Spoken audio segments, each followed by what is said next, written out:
Once again welcome back to KCS classes. KCS ക്ലാസ്സസിന്റെ മറ്റൊരു എപ്പിസോഡിലേക്ക് എല്ലാവർക്കും സ്വാഗതം. This is Kiran CS. Sreenarayana open university UG/PG intake 6 സ്റ്റുഡൻസിന്റെ ഫസ്റ്റ് സെമസ്റ്റർ അസൈൻമെന്റ്സ് വന്നിട്ടുണ്ട്. അതിന്റെ സബ്മിഷൻ ഡേറ്റ് അവൈലബിൾ ആണ്. അപ്പോൾ ഒരുപാട് കുട്ടികളുടെ ഭാഗത്തുനിന്ന് സംശയങ്ങൾ വന്നിരിക്കുകയാണ്. അസൈൻമെന്റ്സ് പ്രിപ്പയർ ചെയ്യുന്ന സമയത്ത് ശ്രദ്ധിക്കേണ്ട കാര്യങ്ങൾ എന്തൊക്കെയാണ്? അസൈൻമെന്റ്സിൽ ഫുൾ മാർക്സ് അല്ലെങ്കിൽ ഹൈ മാർക്സ് കിട്ടണമെങ്കിൽ നമ്മൾ എന്തൊക്കെ ചെയ്യണം? സോ ഈ ഒരു മാറ്റർ ആണ് ഇന്നത്തെ വീഡിയോയിൽ നമ്മൾ ഡിസ്കസ് ചെയ്യാൻ പോകുന്നത്. വീഡിയോയിലോട്ട് പോണേക്കാൾ മുമ്പ് പറയാനുള്ളത്, നമ്മുടെ സ്ഥാപനം Sreenarayana open university UG/PG especially BCom BBA MCom ഈ 3 കോഴ്സസിനും ഓൺലൈൻ ആയിട്ട് കോച്ചിങ്ങും അസൈൻമെന്റ് സപ്പോർട്ടും പ്രൊവൈഡ് ചെയ്യുന്ന സ്ഥാപനമാണ്. സോ നമ്മുടെ ആപ്പിലൂടെയാണ് ക്ലാസ്സസ് അവൈലബിൾ ആവുക. ക്ലാസ്സിന്റെ കൂടെ അസൈൻമെന്റ്സും നിങ്ങൾക്ക് ആക്സസ് ചെയ്യാൻ സാധിക്കും. സോ നമ്മുടെ ക്ലാസ്സിൽ ജോയിൻ ചെയ്ത് പഠിച്ച് നല്ല മാർക്ക് മേടിക്കാൻ താല്പര്യമുള്ള സ്റ്റുഡൻസിനെ ഡിസ്ക്രിപ്ഷൻ ബോക്സിലുള്ള എൻ്റെ വാട്സപ്പ് നമ്പറിൽ കോൺടാക്ട് ചെയ്യാം, ക്ലാസ്സസ് ആക്സസ് ചെയ്യാം. സോ ഇൻടേക്ക് 5 സ്റ്റുഡൻസിൻ്റെ ഫസ്റ്റ് സെമസ്റ്റർ റിസൾട്ട്സ് ഇന്നലെ പബ്ലിഷ് ചെയ്തിട്ടുണ്ടായിരുന്നു. നമ്മുടെ സ്റ്റുഡൻസിനൊക്കെ വളരെ നല്ല മാർക്സ് ആണ് കിട്ടിയിട്ടുള്ളത്. എസ്പെഷ്യലി അസൈൻമെന്റ്സിലൊക്കെ ഫുൾ മാർക്സ് ഒരുപാട് കുട്ടികൾക്ക് സ്കോർ ചെയ്യാൻ സാധിച്ചിട്ടുണ്ട്. എന്തുകൊണ്ട് സാധിച്ചു, എങ്ങനെ സാധിച്ചു, അതൊക്കെ നമുക്ക് ഈ ഒരു വീഡിയോയിൽ ഡിസ്കസ് ചെയ്യാം.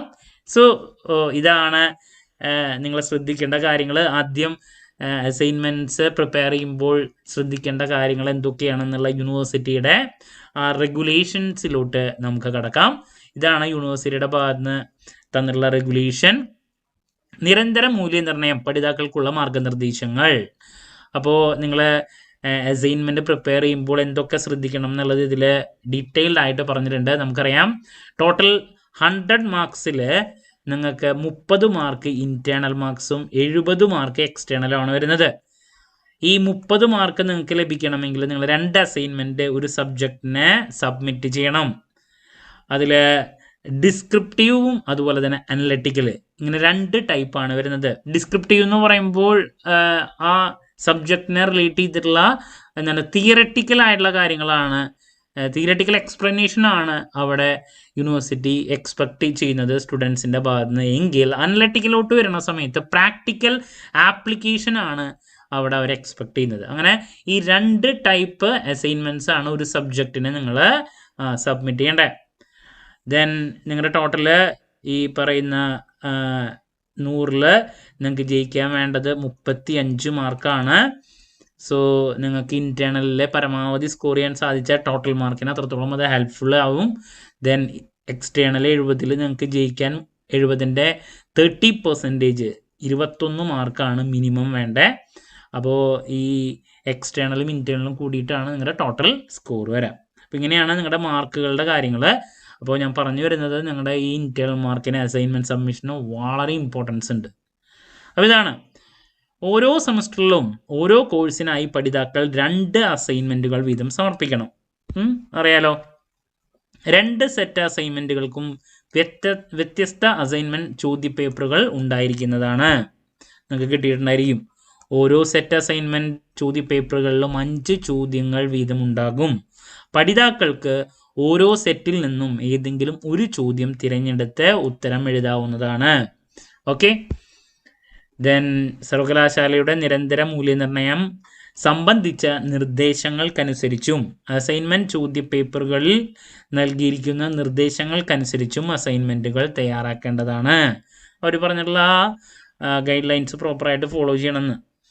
അസൈൻമെന്റുകൾ കൈക്കൊണ്ട് വ്യക്തമായി എഴുതിയും അസൈൻമെന്റ് സബ്മിഷൻ ഫോറം പൂരിപ്പിച്ച ആമുഖ പേജായി ഉൾപ്പെടുത്തിയും സമർപ്പിക്കേണ്ടതാണ്. അത് സബ്മിറ്റ് ചെയ്യുമ്പോൾ നിങ്ങൾക്ക് ഒരു ഫേസ് ഷീറ്റ് കിട്ടും. അതൊക്കെ കറക്റ്റായിട്ട് സബ്മിറ്റ് ചെയ്യണം എന്നാണ് പറയണത്. അസൈൻമെന്റിൻ്റെ ഫോട്ടോ കോപ്പി, ടൈപ്പ് ചെയ്ത പ്രിന്റുകൾ, സ്കാൻഡ് കോപ്പി എന്നിവ സ്വീകാര്യമല്ല. നിങ്ങൾ തന്നെ വ്യക്തമായിട്ട് എഴുതുക. അതിനുശേഷം നിങ്ങൾക്ക് അത് ഓൺലൈനായിട്ട് സബ്മിറ്റ് ചെയ്യാൻ സാധിക്കുന്നുള്ളതാണ്. ഇപ്പോൾ അത് 10 MB താഴെ അതിൻ്റെ സൈസ് ആക്കിയിട്ട് നിങ്ങൾക്ക് സബ്മിറ്റ് ചെയ്യാൻ സാധിക്കും. ദെൻ ഓരോ സെറ്റ് അസൈൻമെന്റുകളും ചുവടെ പറയുന്ന പ്രകാരമാണ് മൂല്യനിർണ്ണയം നടത്തുക. അത് ആദ്യത്തെയാണ് സെറ്റ് 1, വിവരണാത്മകം എന്ന് വെച്ചാൽ ഡിസ്ക്രിപ്റ്റീവ്. സോ 15 മാർക്കാണ്. അപ്പോൾ ഈ 15 മാർക്ക് നിങ്ങൾക്ക് ലഭിക്കണമെങ്കിൽ നിങ്ങൾ ഈ പറയുന്ന കാര്യങ്ങൾ ഫോളോ ചെയ്തിരിക്കണം. ഇൻട്രൊഡക്ഷൻ, നല്ല രീതിയിൽ ഇൻട്രൊഡക്ഷൻ എഴുതണം. ഇൻട്രൊഡക്ഷൻ്റെ ബേസിൽ നിങ്ങൾക്ക് 2 മാർക്ക് ഉണ്ടായിരിക്കും. അതിനുശേഷം വിശദീകരണം നെക്സ്റ്റ് സ്റ്റെപ്പ് വരുന്നത് അതാണ്. ദെൻ പിന്നെ മൊത്തത്തിലുള്ള വ്യക്തത, ശൈലി, ഘടന, നമ്മുടെ അസൈൻമെൻറ്റിലെ ബോഡി ആ പാർട്ടിൽ എത്രത്തോളം നമ്മൾക്ക് ക്ലാരിറ്റി ഉണ്ട്, വ്യക്തത എത്രത്തോളം ഉണ്ട്, അതിൻ്റെ ബേസിലാണ് 3 മാർക്ക്. വിശദീകരണത്തിനാണ് 6 മാർക്സ് വരുന്നത്. വ്യക്തമായ നിഗമനം എന്ന് വെച്ചാൽ കൺക്ലൂഷൻ പ്രോപ്പറായിട്ട് അവിടെ ഉണ്ടെങ്കിൽ അതിൻ്റെ ബേസിൽ 2 മാർക്ക്. പിന്നെ റെഫറൻസുകൾ ലാസ്റ്റ് മസ്റ്റാണ്, അതിന് 2 മാർക്ക്. ഇങ്ങനെയാണ് നിങ്ങളുടെ ടോട്ടൽ 15 മാർക്ക് വരാം. അപ്പോൾ ഒരു അസൈൻമെൻറ്റിന് നല്ല മാർക്ക് കിട്ടണമെങ്കിൽ നിങ്ങൾ ഇതൊക്കെ പ്രോപ്പറായിട്ട് ഫോളോ ചെയ്തിരിക്കണം. അപ്പോൾ റെഫറൻസുകൾ ഉണ്ടായിരിക്കണം. അപ്പോൾ പലരും ചോദിക്കും സ്റ്റഡി മെറ്റീരിയൽ നോക്കിയിട്ട് എഴുതിയാൽ മതിയോ? അങ്ങനെയല്ല. നിങ്ങൾക്ക് നല്ല മാർക്ക് കിട്ടണമെങ്കിൽ റെഫർ ചെയ്ത് നല്ല രീതിയിൽ സബ്മിറ്റ് ചെയ്താലേ കിട്ടുള്ളൂ മാർക്ക്. ഇനി റെഫർ ചെയ്യാൻ നമുക്കിപ്പോൾ ഈ പറയുന്ന ഓൺലൈനിൽ ഇഷ്ടം പോലെ കാര്യങ്ങൾ അവൈലബിൾ ആണ്. അപ്പോൾ പിന്നെ ഇവിടെ നിന്ന് ഡീറ്റെയിൽസ് കിട്ടും എന്നുള്ളതിനൊരു ഇതില്ല. ബുക്കുകൾ എടുക്കാം. ഡിഗ്രിക്ക് നിങ്ങൾക്ക് എന്താണ് ടെക്സ്റ്റ് ബുക്കുകൾ ഉണ്ടായിരിക്കും, നിങ്ങൾ മേടിച്ചിട്ടുള്ള ബുക്കുകളുണ്ട്, റെഫറൻസ് ബുക്കുകൾ എടുക്കാം. എന്ത് സോഴ്സിനെ വേണമെങ്കിൽ ഡിപ്പെൻഡ് ചെയ്യാം. ഇനി നെക്സ്റ്റ് വരുന്നത് വിശകലനം അല്ലെങ്കിൽ അനലറ്റിക്കൽ എന്ന് പറയുന്ന 2ാമത്തെ സെറ്റ്. അവിടെയും ഈ പറയുന്ന 15 മാർക്കിന് ഇൻട്രൊഡക്ഷൻ, വിമർശനാത്മക അന്വേഷണം, ആശയങ്ങൾ രൂപപ്പെടുത്തൽ, വിശകലനം, ചിത്രീകരണങ്ങൾ, ഗ്രാഫൊക്കെ ഉണ്ടെങ്കിൽ അത്, പിന്നെ വ്യക്തത, ശൈലി, ഘടന, വ്യക്തമായ നിഗമനം, റെഫറൻസുകൾ. ഇതാണ് പാർട്ട് ബി. നിങ്ങൾ മനസ്സിലാക്കേണ്ടത്, നമുക്കറിയാം പ്രോബ്ലം പേപ്പേഴ്സ് ഉണ്ടായിരിക്കും, അക്കൗണ്ടിങ്, സ്റ്റാറ്റി. ഇവിടെയൊക്കെ പ്രോബ്ലംസ് ആണ് തന്നിട്ടുള്ളതെങ്കിൽ ചോദ്യങ്ങൾ നമ്മൾ എടുക്കുന്നത് പ്രോബ്ലംസ് ആണെന്നൊക്കെയാണ് അക്കൗണ്ടിങ്ങിലൊക്കെ. അങ്ങനെയാണെങ്കിൽ അതിന് നേരെ ആൻസർ കൊടുക്കുക എന്നുള്ളതാണ്. അവിടെ ഇൻട്രൊഡക്ഷൻ, ബോഡി, കൺക്ലൂഷൻ അങ്ങനെ ഉണ്ടാവില്ലല്ലോ. ഇപ്പോൾ നമുക്കൊരു ഫൈനൽ അക്കൗണ്ടാണ് തന്നിട്ടുള്ളത്. ഇപ്പോൾ trading P and account, balance sheet അങ്ങനെ എന്ത് ചെയ്താൽ മതി, അതിൻ്റെ ആൻസർ കൊടുത്താൽ മതി. അതല്ലാണ്ട് അതിന് ഈ പറയുന്ന ഒരു ഫോമാറ്റിലോട്ട് പോകാൻ പറ്റില്ല. അപ്പോൾ ചോദ്യം എങ്ങനെയാണ് അതനുസരിച്ചിട്ടാണ് നമ്മൾ പ്രസൻറ്റ് ചെയ്യേണ്ടത്. ഓക്കെ. ഏറ്റവും ബുദ്ധിമുട്ട് അനലറ്റിക്കലാണ്. അനലറ്റിക്കൽ എല്ലാതും പ്രാക്ടിക്കൽ ആപ്ലിക്കേഷൻസ് ഉള്ള ചോദ്യങ്ങളായിരിക്കും. അങ്ങനെയുള്ള നിങ്ങൾക്കൊന്ന് വായിച്ച് നോക്കിയാൽ തന്നെ മനസ്സിലാക്കാൻ സാധിക്കും. അപ്പോൾ അതിന് ആ രീതിയിൽ നല്ല ആൻസർ കൊടുത്താൽ മാത്രമേ നിങ്ങൾക്ക് നല്ല സ്കോറിലോട്ട് എത്തിച്ചേരാൻ സാധിക്കുകയുള്ളൂ. അപ്പോൾ ഇതൊക്കെ ശ്രദ്ധിക്കേണ്ടതാണ്. ദെൻ യൂണിവേഴ്സിറ്റിയുടെ നിർദ്ദേശപ്രകാരം അസൈൻമെൻറ്റ് ഓൺലൈനായോ ഓഫ്ലൈനായോ സമർപ്പിക്കാവുന്നതാണ്. ഇപ്പോൾ എല്ലാതും ഓൺലൈനായിട്ടാണ് വരുന്നത്. ഓൺലൈനായിട്ട് സബ്മിറ്റ് ചെയ്യുന്നവരുടെ റിസൾട്ടാണ് ആദ്യം വരുന്നതും കറക്റ്റായിട്ടുള്ള കാര്യങ്ങളൊക്കെ നടക്കുന്നത്. ഓഫ്ലൈനായിട്ട് പലർക്കും ഇത് അറിയാണ്ടേ, ഓൺലൈനായിട്ട് സബ്മിറ്റ് ചെയ്യാൻ അറിയാത്ത കുട്ടികൾ, അങ്ങനെ ടെക്നിക്കലായിട്ടുള്ള ഒരു പ്രശ്നങ്ങൾ വരുന്നവരൊക്കെ ലേണിംഗ് സെൻറ്ററിൽ പോയിട്ട് ഇത് സബ്മിറ്റ് ചെയ്യുമ്പോൾ അവരുടെ റിസൾട്ട് ഇപ്പോൾ ലേറ്റ് ആവുകയാണ്. അപ്പോൾ നിങ്ങൾ പരമാവധി ഓൺലൈനായിട്ട് സബ്മിറ്റ് ചെയ്യാൻ ശ്രമിക്കുക. ഓൺലൈൻ മോഡ് വഴിയാണ് അസൈൻമെൻറ്റ് സമർപ്പിക്കുന്നതെങ്കിൽ അസൈൻമെൻറ്റ് PDF ഫോമാറ്റിലോ വേർഡ് ഫോമാറ്റിലോ സ്കാൻ ചെയ്ത് അപ്ലോഡ് ചെയ്യാവുന്നതാണ്. ഓഫ്ലൈൻ മോഡ് വഴിയാണ് സമർപ്പിക്കുന്നതെങ്കിൽ അസൈൻമെൻറ്റ് സമർപ്പണ ഫോമിനോടൊപ്പം ലേണർ സപ്പോർട്ട് കോർഡിനേറ്ററെ ഏൽപ്പിക്കാവുന്നതാണ്. ഓക്കെ. അപ്പോൾ ഇതൊക്കെ ശ്രദ്ധിക്കണം. യൂണിവേഴ്സിറ്റി അറിയിക്കുന്ന അവസാന തീയതിക്കകം അസൈൻമെൻറ്റുകൾ സമർപ്പിക്കേണ്ടതാണ്. അവസാന തീയതിക്കകം അസൈൻമെൻറ്റ് സമർപ്പിക്കാൻ കഴിയാത്ത പഠിതാക്കൾക്ക് സെമസ്റ്റർ പരീക്ഷയുടെ നോട്ടിഫിക്കേഷൻ തീയതിക്കകം കോഴ്സ് 1-ന് 100 രൂപ ഫൈനോടുകൂടി അസൈൻമെൻറ്റ് സമർപ്പിക്കാവുന്നതാണ്.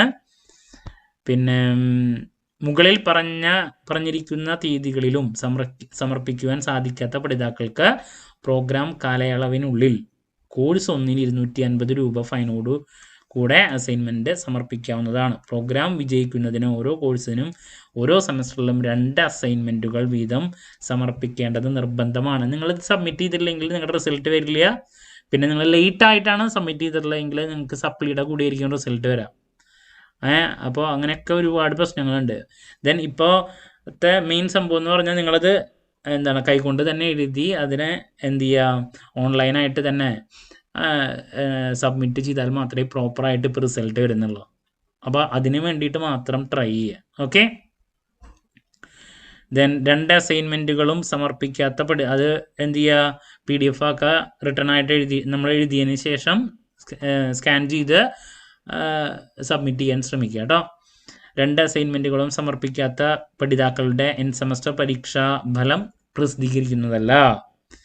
പഠിതാവ് ഒരു അസൈൻമെന്റ് സമർപ്പിക്കുകയും അതിന് മാർക്ക് നൽകുകയും ചെയ്താൽ മാർക്ക് മെച്ചപ്പെടുത്തുന്നതിനോ മറ്റ് കാരണങ്ങളാലോ പകരം മറ്റൊരു അസൈൻമെന്റ് സമർപ്പിക്കുവാൻ അനുവാദം ഉണ്ടായിരിക്കുന്നതല്ല. വൺ സബ്മിറ്റ് ചെയ്താൽ ലാസ്റ്റ് ആണത്. അസൈൻമെന്റുകൾക്ക് പുനർമൂല്യനിർണ്ണയത്തിന് അർഹത ഉണ്ടായിരിക്കുന്നതല്ല. ദെൻ സർവകലാശാല അറിയിക്കുന്ന തീയതികളിൽ അസൈൻമെന്റുകളുടെ മാർക്കുകൾ ലേണർ സപ്പോർട്ട് സെന്ററുകളിലും നോട്ടീസ് ബോർഡിലും പ്രസിദ്ധീകരിക്കും. അതിൻ്റെ റിസൾട്ട് വരും.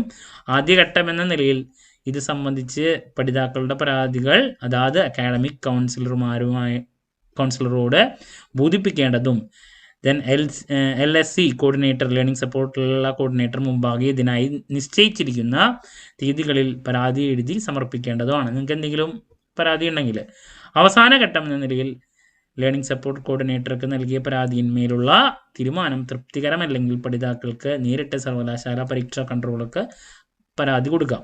എന്നാൽ കോർഡിനേറ്റർ മുമ്പാകെ സമർപ്പിക്കപ്പെടാത്ത പരാതികൾ സർവകലാശാല തലത്തിൽ പരിഗണിക്കപ്പെടുന്നതല്ല. അപ്പോൾ ഇതൊക്കെയാണ് നിങ്ങൾ അസൈൻമെന്റ് പ്രിപ്പയർ ചെയ്യുമ്പോൾ ശ്രദ്ധിക്കേണ്ട കാര്യങ്ങൾ. അപ്പോൾ നിങ്ങൾക്ക് അസൈൻമെൻറ്റിന് നല്ല മാർക്ക് കിട്ടണമെങ്കിൽ നിങ്ങൾ ഇവർ പറഞ്ഞിരിക്കുന്ന ഈ ഗൈഡ് ലൈൻസ് നിർബന്ധമായും ഫോളോ ചെയ്തിരിക്കണം. ദെൻ അതിൽ ഞാൻ പറഞ്ഞു 2 പാർട്ടാണ്, ഡിസ്ക്രിപ്റ്റീവും അതുപോലെ തന്നെ അനലറ്റിക്കലുമാണ് വരുന്നത്. 2 സെറ്റ് വരുന്നു. അതിൽ ഓരോ അസൈൻമെൻറ്റ് 5 എണ്ണത്തിൽ സെലക്ട് ചെയ്യുമ്പോൾ നിങ്ങൾക്ക് സ്കോർ ചെയ്യാൻ ഏറ്റവും നല്ല അസൈൻമെൻറ്റ് ചോദ്യം ഏതാണെന്നുള്ളത് നിങ്ങൾ സെലക്ട് ചെയ്യുക. അത് ഏതാണ് ബെറ്റർ എന്നുള്ളത് ഏത് വേണമെങ്കിലും എടുക്കാം. ബെറ്റർ ഏതാണെന്നൊക്കെ ഉള്ളതിനെ റിലേറ്റ് ചെയ്തുള്ള വീഡിയോസ് MCOMൻ്റെയും BCOMൻ്റെയും ഒക്കെ ഞാൻ സെപ്പറേറ്റ് ചെയ്യുന്നതായിരിക്കും. അപ്പോൾ നിങ്ങൾക്ക് കുറച്ചും കൂടി ഒരു ഐഡിയ ലഭിക്കും. കാരണം മാർക്ക് കിട്ടാൻ സ്കോപ്പുള്ള ചോദ്യങ്ങൾ സെലക്ട് ചെയ്യാം. ഓക്കെ, അപ്പോൾ നമ്മൾ പറഞ്ഞു നമ്മുടെ സ്ഥാപനം ഓൾറെഡി ക്ലാസ്സും ഈ സപ്പോർട്ടൊക്കെ അസൈൻമെൻറ്റ് സപ്പോർട്ടൊക്കെ പ്രൊവൈഡ് ചെയ്യുന്നതാണ്. അപ്പോൾ നിങ്ങൾക്ക് നമ്മളവിടെ ജോയിൻ ചെയ്യാൻ താല്പര്യമുണ്ടെങ്കിൽ ജോയിൻ ചെയ്യാം. ഡിസ്ക്രിപ്ഷൻ ബോക്സിലുള്ള എൻ്റെ വാട്സപ്പ് നമ്പറിൽ കോൺടാക്ട് ചെയ്താൽ മതി. അപ്പോൾ വെറുതെ എന്തെങ്കിലും എഴുതി വെച്ച് സബ്മിറ്റ് ചെയ്ത് കഴിഞ്ഞാൽ നിങ്ങൾക്ക് സ്കോർ ചെയ്യാൻ പറ്റില്ല. വളരെ ശ്രദ്ധിച്ച് മാത്രം അസൈൻമെൻറ്റ്സ് പ്രിപ്പയർ ചെയ്യാം. ഓക്കെ, അപ്പോൾ ഇപ്പോൾ ഇതിൻ്റെ ഒരു രീതി എന്ന് പറയുന്നത് നിങ്ങൾ തന്നെ നിങ്ങളുടെ ഓൺ ഹാൻഡ് റൈറ്റിങ്ങിൽ എഴുതിയാൽ മാത്രമേ നടക്കുള്ളൂ കേട്ടോ. ഇതിൽ വേറെ എന്തെങ്കിലും കള്ളത്തരം ചെയ്യാൻ നോക്കിയിട്ടുണ്ടെങ്കിൽ അത് പിടിക്കും. കാരണം എന്താ വെച്ചിട്ടുണ്ടെങ്കിൽ ഇത് ഓൺലൈനായിട്ട് നിങ്ങൾ സബ്മിറ്റ് ചെയ്യുന്നതാണ്. സോ നിങ്ങൾ തന്നെ നിങ്ങളുടെ എക്സാം എഴുതാൻ പോകുന്നതാണ്. ഇപ്പോൾ ഹാൻഡ് റൈറ്റിങ് വേറെ ആരെങ്കിലും കൊണ്ട് എഴുതിപ്പിച്ചിട്ടുണ്ടെങ്കിൽ അത് എന്ത് ചെയ്യും, പിടിക്കപ്പെടും. നിങ്ങളുടെ റിസൾട്ട് വിത്ത് ആവും. ഒരുപാട് പേർക്ക് ഈ പ്രശ്നം വന്നിട്ടുണ്ട്. വിത്ത് റിസൾട്ട് അസൈൻമെൻറ്റ് സബ്മിറ്റ് ചെയ്യുന്നതും നിങ്ങളുടെ എക്സാമിൻ്റെ പേപ്പറും അത് രണ്ടിലും ഹാൻഡ് റൈറ്റിങ് രണ്ടായി കഴിഞ്ഞാൽ അത് ഇതായിരിക്കും. കാരണം ഇത് ഓൺലൈനായിട്ട് സബ്മിറ്റ് ചെയ്യല്ലേ, അവർക്ക് അറിയാൻ പറ്റും, നോക്കിയാൽ കാണാൻ സാധിക്കും. അപ്പോൾ അങ്ങനെയുള്ള പ്രശ്നങ്ങളിലോട്ടൊക്കെ പോവാതിരിക്കുക. സോ എന്ത് ഡൗട്ട് ഉണ്ടെങ്കിലും കമൻറ്റ് ചെയ്യാതിനുള്ള മറുപടി ഞാൻ വീഡിയോസിലൂടെ നൽകുന്നതായിരിക്കും. ഞാൻ നേരത്തെ പറഞ്ഞ പോലെ ഓരോ കോഴ്സിൻ്റെയും അസൈൻമെൻറ്റിനെ പറ്റിയുള്ള ഡീറ്റെയിൽ വീഡിയോ ഞാൻ എത്രയും പെട്ടെന്ന് തന്നെ അപ്ലോഡ് ചെയ്യും കേട്ടോ. മറ്റൊരു വീഡിയോയുമായി വീണ്ടും കാണാം എന്നുള്ള പ്രതീക്ഷയോടെ നിർത്തുന്നു. This is Kiran CS signing off. Have a nice day. Thank U.